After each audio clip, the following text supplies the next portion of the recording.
Bouddhisme et hindouisme, ces deux religions dominantes se sont superposées et fondues l'une à l'autre à tel point qu'il est très difficile de les différencier nettement.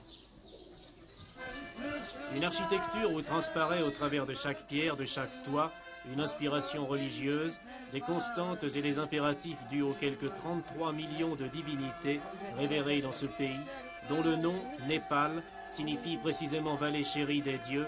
Ces quelques faits situent le problème capital du royaume népalais.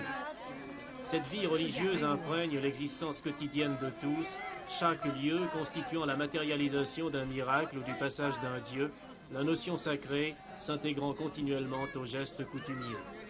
Si la vache n'est pas le seul animal sacré à errer librement dans les rues de la capitale, elle symbolise cependant une grande partie des difficultés rencontrées par ceux qui veulent faire du Népal un pays du XXe siècle.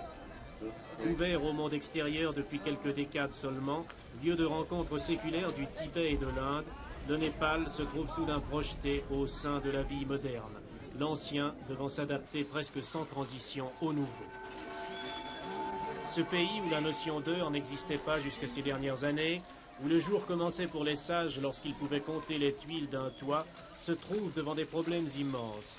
Le Népal veut se moderniser, s'industrialiser. Il a sollicité des appuis techniques de plusieurs côtés, mais tant le gouvernement que les experts doivent s'adapter à cette vie intérieure d'un peuple tourné vers le sacré et qui ne peut être heurté de front.